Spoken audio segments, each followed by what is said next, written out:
আগের ভিডিওটি হঠাৎ করে বন্ধ হয়ে যাওয়ার কারণে ভিডিওটি অর্ধেকই আপলোড করা হয়েছে। এবার তারপরের পার্টটা হচ্ছে যে আমরা মোটামুটি কি করে ফেলেছি, টোটাল লাইবিলিটিস আমরা করে ফেলেছি। টোটাল লাইবিলিটিসের মধ্যে সমস্ত কিছুই লেখা হয়ে গেছে।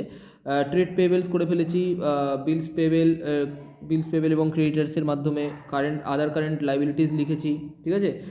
আদার কারেন্ট লাইবিলিটিসের মধ্যে আউটস্ট্যান্ডিং স্যালারি অ্যান্ড ওয়েজেস গেছে।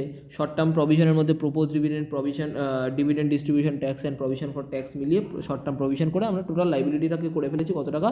টোটাল লাইবিলিটিস আমাদের হয়ে এসছে 2,31,900 টাকা। তোমরা সবাই ক্যালকুলেট করে ফেলেছো আশা করি। এবার আমাদের কি আছে? Tangible assets. Tangible assets note number 9। Note number 9-এ ট্যাঞ্জেবল অ্যাসেটস আমরা লিখলাম। ট্যাঞ্জেবল অ্যাসেটসের মধ্যে কী করবো? ট্যাঞ্জেবল অ্যাসেটসের মধ্যে প্ল্যান্ট অ্যান্ড মেশিনারি, ঠিক আছে, তার থেকে ডেপ্রিসিয়েশন মাইনাস করে current value of plant and machinery লিখবো। ফার্নিচারের মধ্যেও ডেপ্রিসিয়েশন মাইনাস করে কারেন্ট ভ্যালু অফ ফার্নিচার লিখবো, ঠিক আছে।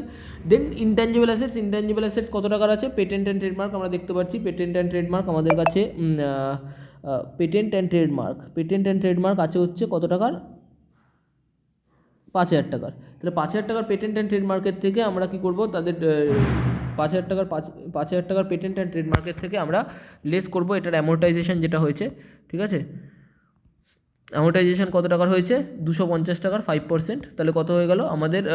এটা বেরোলো হচ্ছে 4,750 টাকা। 4,750 টাকা পেটেন্ট অ্যান্ড ট্রেডমার্ক, এটা চলে যাবে ইনট্যাঞ্জেবল অ্যাসেটসের মধ্যে।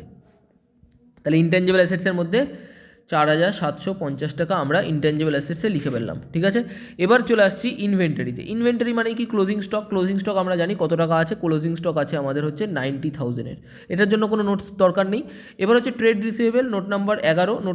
ট্রেড রিসিভেবলও আমরা জানি খুব ইজিলি করে দেওয়া যায়। যদি টাইমের অভাব থাকে তাহলে আর আলাদা করে নোট না করেও তোমরা করে দিতে পারো, ওই দুটোকে অ্যাড করে দেবে ইনারাই, ঠিক আছে।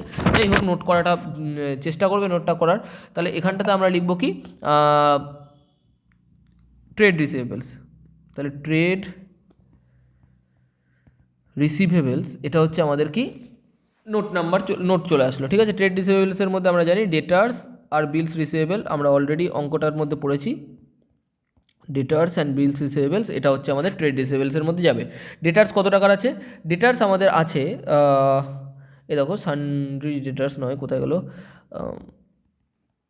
এই যে ডেটার্স অ্যান্ড ক্রেডিটার্স। ডেটার্স আছে হচ্ছে 30,500 টাকা, ক্রেডিটার্স 15,500, তাহলে 30,500। আর বিলস রিসিভেবল আছে হচ্ছে 5,000 টাকার। তাহলে 30,500 অ্যান্ড 5,000, তাহলে 30,500 এবং 5,000, বুঝতেই পারছি 35,500 টাকার আমাদের হচ্ছে ট্রেড রিসিভেবল, ঠিক আছে। 35,500 টাকার ট্রেড রিসিভেবল আমরা কোথায় লিখবো? কারেন্ট অ্যাসেটের মধ্যে। কারেন্ট অ্যাসেটের মধ্যে 35,500 টাকা। 35,500 টাকা। Clear? Cash in hand and cash ইকুইভ্যালেন্টের মধ্যে ক্যাশ অ্যাট ব্যাঙ্ক এবং ক্যাশ ইন হ্যান্ড যা আছে সেটাই লিখবো। ক্যাশ অ্যাট ব্যাঙ্ক আছে 35,800 টাকা। তাহলে 35,800 টাকা, ডাইরেক্ট কোনো নোট লেখার দরকার নেই, ঠিক আছে। 35,800 টাকা ডাইরেক্ট লিখে দিলাম, ঠিক আছে। 35,800 টাকা। দেন আদার কারেন্ট অ্যাসেট। আদার কারেন্ট অ্যাসেটের মধ্যে ইন্টারেস্টিং খুব, আদার কারেন্ট অ্যাসেটটার মধ্যে আমরা কী করবো? আদার কারেন্ট অ্যাসেটের মধ্যে যা কিছু আমরা অ্যাডভান্সে পে করে রেখেছি, লাইক কী আমরা অ্যাডভান্সে পে করে রেখেছি? দেখো, অ্যাডভান্সে আমরা সেরকম কী পেমেন্ট করেছি? অ্যাডভান্সে আমরা ট্যাক্সের টাকা পেমেন্ট করেছি। কোথায় একটা দেখেছিলাম? অ্যাডভান্স পেমেন্ট অফ ট্যাক্স 10,000, ঠিক আছে। অ্যাডভান্স পেমেন্ট অফ ট্যাক্স আমরা পে করে রেখেছি। এটার থেকে ইকোনমিক বেনিফিট আমরা পাবো যখন ট্যাক্স, এই যে ট্যাক্সের যে 40,160 টাকা আমরা করে রেখেছি, তো যখন ট্যাক্স পেমেন্ট করতে থাকবো তখন আমাদের এই 10,000 টাকার রিফান্ড পেয়ে যাবো, তাই তো। তাহলে অ্যাডভান্স পেমেন্ট অফ ট্যাক্স কত টাকা আছে? 10,000 টাকা। আর একটা কী করেছি?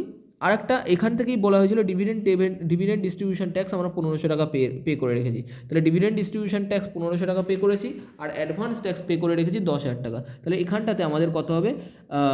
11,100 11,500 টাকা।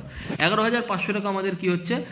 টোটাল আদার কারেন্ট অ্যাসেটের মধ্যে পড়ছে। তাহলে 12 নম্বর নোটটাতে লিখে দেবো। 12 নম্বর নোটে যদি তোমাদের সময় থাকে লিখে ফেলবে। 12 নম্বর নোটে আদার কারেন্ট অ্যাসেটসের মধ্যে অ্যাডভান্স ট্যাক্স পেইড আর dividend distribution tax paid. Dividend distribution